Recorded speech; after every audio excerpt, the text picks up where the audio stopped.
പിണങ്ങാൻ എന്തുണ്ടായി? കല്യാണം വേണ്ടെങ്കിൽ വേണ്ട, അത്രയല്ലേ ഉള്ളൂ. പിന്നെന്തിനാ നിർബന്ധിക്കുന്നേ? അതവർക്ക് നിന്നോട് സ്നേഹമുള്ളണ്ടല്ലേ. അത്രയ്ക്ക് സ്നേഹമൊന്നും വേണ്ട.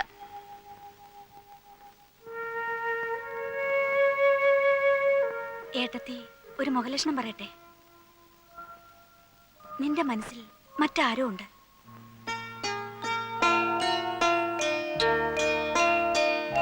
പറ, ആരാ നിന്റെ മനസ്സിൽ? ധൈര്യമായിട്ട് പറ. നിന്നെ ആരും ഒന്നും ചെയ്യില്ല. നോക്ക്, ഏട്ടത്തി നിന്റെ കൂടെയാ. നിന്റെ ഇഷ്ടത്തിനെതിരായി പ്രവർത്തിക്കാൻ ഞാൻ ആരെയും സമ്മതിക്കില്ല. പറ മോളെ.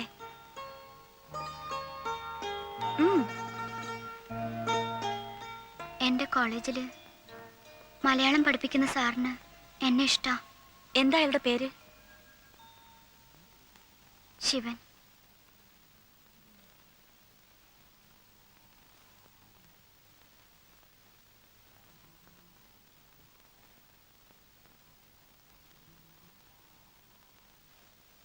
ഉറങ്ങിയോ?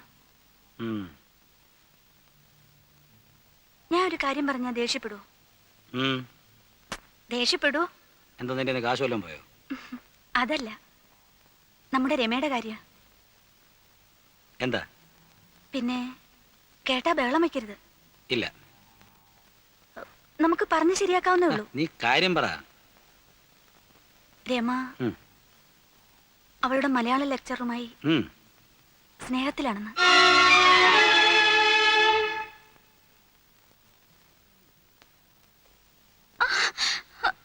കൊല്ലും ഞാൻ.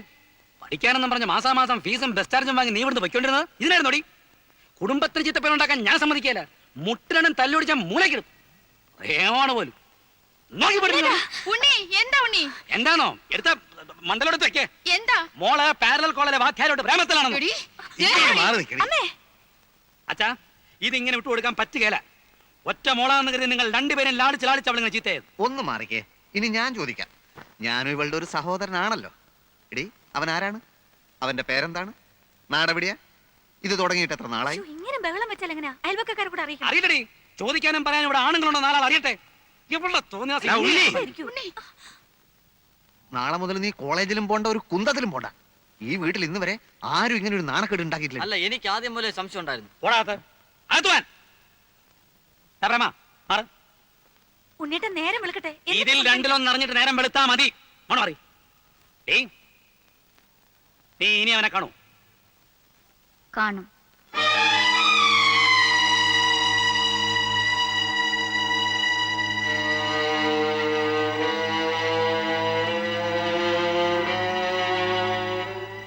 ഞങ്ങൾ തമ്മിൽ അടുപ്പാണ്. ഞാൻ കല്യാണം കഴിക്കുന്നുണ്ടെങ്കിൽ അദ്ദേഹത്തെ മാത്രമായിരിക്കും. ആരെതിർത്താലും എന്തൊക്കെ പറഞ്ഞാലും.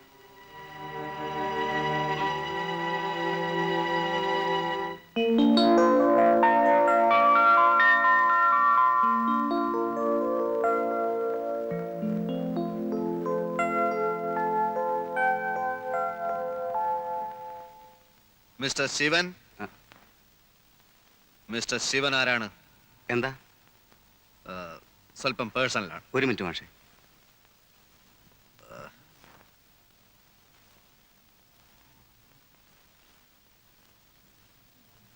തിരുനെല്ലിക്കാട്ടിൽ വെച്ച് പോലീസിന്റെ വെടിയേറ്റ് മരിച്ച വർഗീസ് എന്ന നെക്സലൈറ്റിനെ പറ്റി കേട്ടിട്ടുണ്ടോ?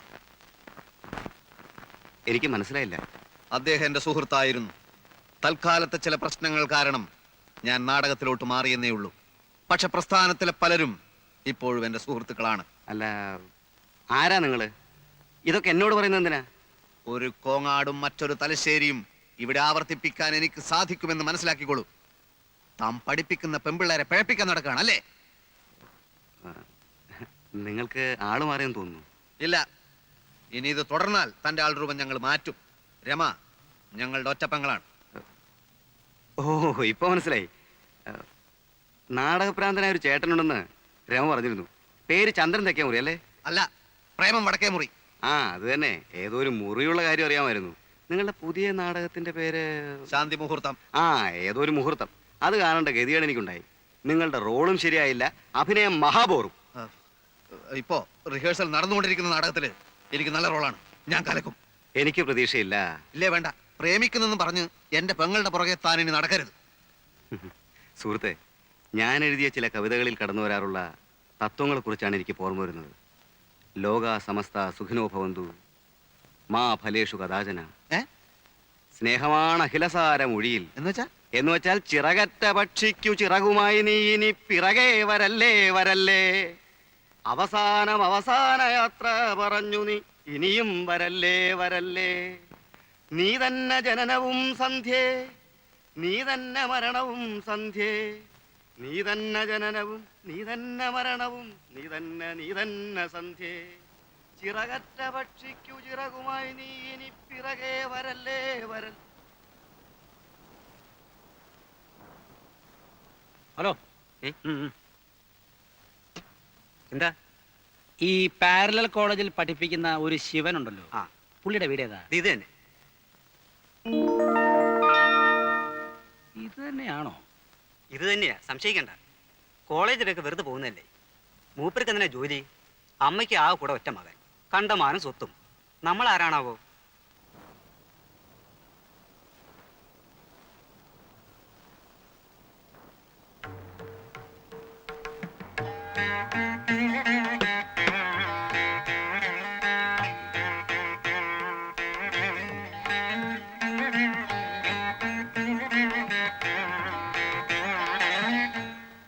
ആരാ?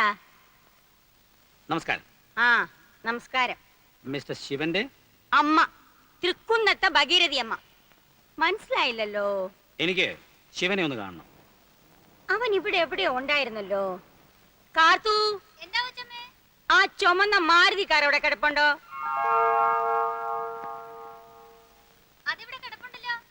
നീല അംബാസിഡറോ? ആ, എന്നാ അവൻ ടൗണിൽ പോയതാവൂല. ആ. ഇവിടെ അടുത്തെങ്ങാനും പോയതായിരിക്കും. ഇരിക്കൂ. ഓ. ആ.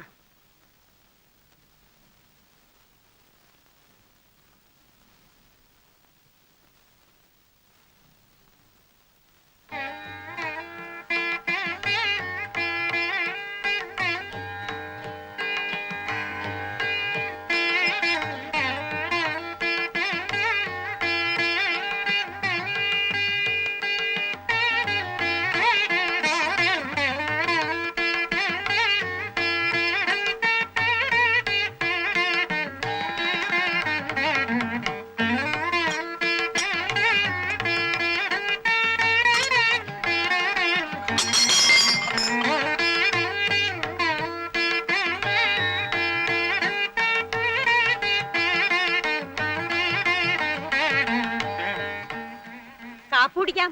ഓ, നല്ല കാഫലമുള്ള തെങ്ങാണല്ലോ. പിന്നെ നല്ല ഒന്നാന്തരം മണ്ണല്ലേ ഇവിടെ. പറഞ്ഞിട്ട് എന്താ കാര്യം? നോക്കി നടത്താൻ ഞങ്ങൾ രണ്ടാളല്ലേ ഉള്ളൂ ഇവിടെ. 30 ഏക്കറയാ ഭൂമി, അത് മുഴുവനും തെങ്ങ്. നെല്ലാണെങ്കി അത് ഒരു വശത്ത്. അങ്ങനെ ഒരു നിലയ്ക്ക് നോക്കിയാ സ്വത്തും മുതലൊന്നും അത് ഇല്ലാത്ത നല്ലത്. കാപ്പുടിക്കാൻ വരൂ.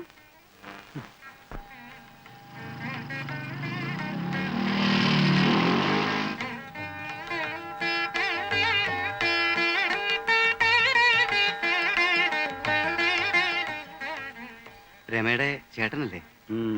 ബാങ്കിൽ വെച്ചൊരിക്കാൻ കണ്ടിട്ടുണ്ട്. വരൂ, അകത്തിരിക്കാം. അമ്മേ,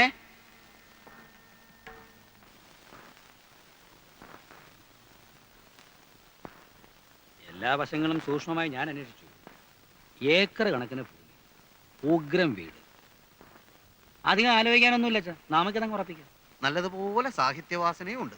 ഈ കല്യാണം നടന്നാലും ഇല്ലെങ്കിലും അഭിനയവേദിയുടെ അടുത്ത നാടകത്തിന് പാട്ടെഴുതുന്നത് ശിവനായിരിക്കും. ചുമ്മാരടാ. അപ്പൊ ഞാൻ മുരളിക്ക് കൊടുത്ത വാക്ക് തെറ്റിക്കുന്നതിൽ ആർക്കും ഒരു വിഷമമില്ല. എന്ന് വെച്ചാ പെണ്ണിന് ഇഷ്ടമുണ്ടേ അച്ഛാ. ഒരു സമാധാനം ഉള്ളത് അവള് കണ്ട അലവലാദികളൊന്നും കയറി പ്രേമിച്ചില്ലല്ലോ എന്ന്. അല്ല, അങ്ങനെ ഉണ്ടാകുകയില്ല. ഒന്നുമില്ലേലും അവൾ എന്റെ പെങ്ങളല്ലേ.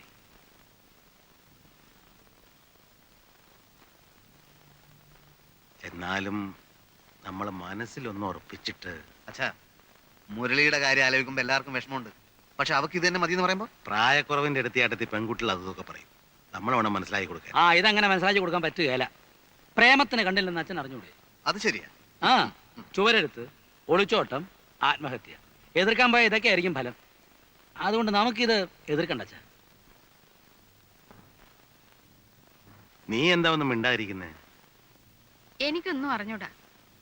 നിങ്ങളൊക്കെ എന്ത് തീരുമാനിക്കുന്നോ അതെനിക്കും സമ്മതാ.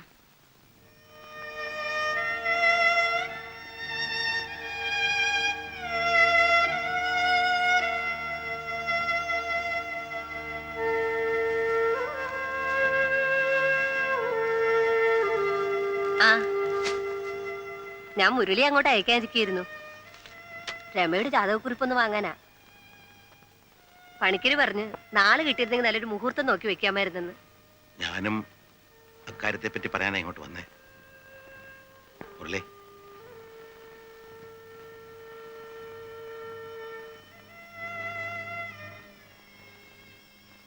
മക്കള് വളരുമ്പോ അച്ഛനമ്മമാർക്ക് ഒരുപാട് പ്രതീക്ഷകളുണ്ടാവും. അവരതിന് വില കൽപ്പിക്കാണ്ടാവുമ്പോ മനസ്സ് വിഷമിക്കും. അങ്ങനെ ഒരു അവസ്ഥയിലാണ് ഇപ്പൊ ഞാൻ. പെൺകുട്ടിയായിട്ട് എനിക്ക് രമ മാത്രമേ ഉള്ളൂ. അതുകൊണ്ട് അവളെ ഞാൻ കുറച്ചധികം ലാളിച്ചു. സ്വന്തമായ ഒരു തീരുമാനം എടുക്കാനുള്ള തൻ്റെ ഇടം അവക്കുണ്ടായത് ഞാൻ മനസ്സിലാക്കിയില്ല. മുരളി ക്ഷമിക്കണം.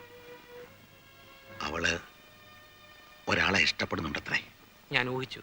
അടിച്ചും ശാസിച്ചും മക്കളുടെ മനസ്സ് മാറ്റിയെടുക്കാൻ എനിക്കറിയില്ല മുരളി. ശങ്കരേട്ടൻ വിഷമിക്കുന്നത് എന്തിനാ? സാരമില്ല. അല്ലെങ്കിൽ തന്നെ ഞാനാകെ കൺഫ്യൂഷനിലായിരുന്നു. ചെറുപ്പം മുതലേ ശങ്കരേട്ട, അമ്മണിയെടുത്ത് എന്നൊക്കെ വിളിച്ച് ശീലിച്ചിട്ട് ഇങ്ങനൊരു ബന്ധം ആവുകയാണെങ്കിൽ എന്ത് വിളിക്കും എന്നൊക്കെയുള്ള ഒരു പ്രശ്നം. ഏതായാലും അത് ഒഴിവായി കിട്ടിയല്ലോ. പണ്ട് ഇങ്ങനൊരു ബന്ധത്തെക്കുറിച്ച് തമാശയായിട്ട് പറയുമ്പോഴൊക്കെ ഞാൻ കേശവൻകുട്ടിയോട് പറയും, താൻ വാക്കുമാറുമെന്ന്. ഇപ്പൊ വാക്കുമാറിയത് ഞാനാ. വീട്ടുകളെ ശങ്കരേട്ട, അതൊന്നും പ്രശ്നമാക്കണ്ട. പിന്നെ അച്ഛനും ശങ്കരേട്ടനും കൂടി പറഞ്ഞ കാര്യം ഇനിയും വേണമെങ്കിൽ നടത്താം. നിങ്ങളുടെ സ്റ്റാറ്റസിന് കുറവാകുമെന്ന് കരുതിയിട്ടാ. പ്രേമന് ഇഷ്ടമാവുമെങ്കിൽ ഇന്ദുവിന് വിവാഹം കഴിക്കാം. അവൻ ഒരു നാടകക്കാരനല്ലേ, സ്ഥിരമായിട്ടൊരു വരുമാനം ഇല്ലാതെ. അതിനെന്താ, ഇനി അതുണ്ടാവില്ലെന്ന് പറയാൻ പറ്റില്ലല്ലോ. പ്രേമനെ മാത്രമല്ല, ശങ്കരേട്ടൻ, ആ കുടുംബം, ബന്ധം, അത്രയും ഞാൻ നോക്കിയുള്ളൂ. പ്രേമന് സമ്മതമാണോ എന്ന് അന്വേഷിക്കൂ. ഇന്ദുവിന് ഇഷ്ടമാകും. അവളെ അധികം ലാളിക്കാതെ വളർത്തിയത്. ഇഷ്ടക്കേടുണ്ടായിട്ടല്ല, പക്ഷെ ഇത്ര പെട്ടെന്നൊരു കല്യാണം. ഇപ്പൊ തന്നെ പോയി കെട്ടണ്ട. ഉറപ്പ് കഴിഞ്ഞ് നിശ്ചയിച്ച് മുഹൂർത്തം കണ്ടുവച്ച്. ഹേ, അതല്ല. സിനിമാക്കാരെപ്പോഴാ വിളിക്കാന്നറിയില്ല. ഞാൻ പെണ്ണ് കെട്ടിയവനാണെന്ന് നാനയിലോ ചലച്ചിത്രത്തിലോ മറ്റോ ന്യൂസ് വന്നാല് എന്റെ ഇമേജ് ഇടിയും. സ്ത്രീ ഓഡിയൻസിന്റെ ഇടയ്ക്ക് എന്റെ മാർക്കറ്റ് പൊളിയും. ഇവൻ വിട്ടിയാന്ന് ഞാൻ പറയുമ്പോ നീ വിശ്വസിക്കാറില്ലല്ലോ. ഇപ്പൊ എന്ത് തോന്നുന്നു? ദൈവകൃപ കൊണ്ട് ഒരു സിനിമാക്കാരനും ഒരു കാലത്തും എന്റെ നിന്നെ വിളിക്കുകയില്ല. അതെനിക്ക് ഉറപ്പാ. ചിലപ്പോ വിളിക്കുമായിരിക്കും. ആ എടാ, സ്ഥിര വരുമാനമില്ലാത്ത നിന്റെ കൂടെ പെണ്ണെ അയക്കുന്നതിന് ആ വീട്ടുകാർക്ക് സ്തുതി വരണം. നാടക ലോകത്ത് എനിക്കുള്ള പേര് ചേട്ടൻ അറിയില്ലേലും അവർക്കറിയാം. ഞങ്ങളുടെ വയലേലകളിൽ കിളികൾ പാടുന്നു എന്ന നാടകത്തിന്റെ വീഡിയോ കാസറ്റ് ദുബായിൽ ഇറങ്ങി. അത് അവനും കണ്ടിരിക്കും. ചുമ്മാ അതൊന്നും അല്ല. ആവശ്യമില്ലാത്ത കാര്യങ്ങൾ പറഞ്ഞപ്പോ സമയം കളയണ്ട. പ്രേമന് ഇന്ദുവിന് ഇഷ്ടമാണോ അല്ലയോ? ആ എടാ, 2 കല്യാണം ഒരുമിച്ച് നടത്തിയ ചെലവ് അത്രയും കുറയും. അതുകൊണ്ടാ. അല്ല, അതല്ല, സിനിമയിലെ ചാൻസ്. മണ്ണാൻ കട്ടി ഒന്ന് പോടാടും. ചേട്ടൻ ചൂടായിട്ട് കാര്യമൊന്നുമില്ല.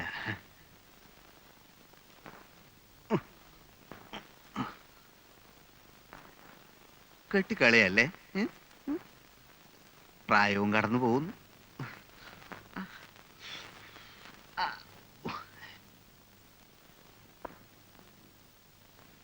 എങ്ങനുണ്ട്? രമയ്ക്ക് സ്വർണം വാങ്ങിക്കാൻ പ്രോബ്ലം വേണ്ടെന്ന് കാശെടുക്കണം എന്ന് അച്ഛൻ.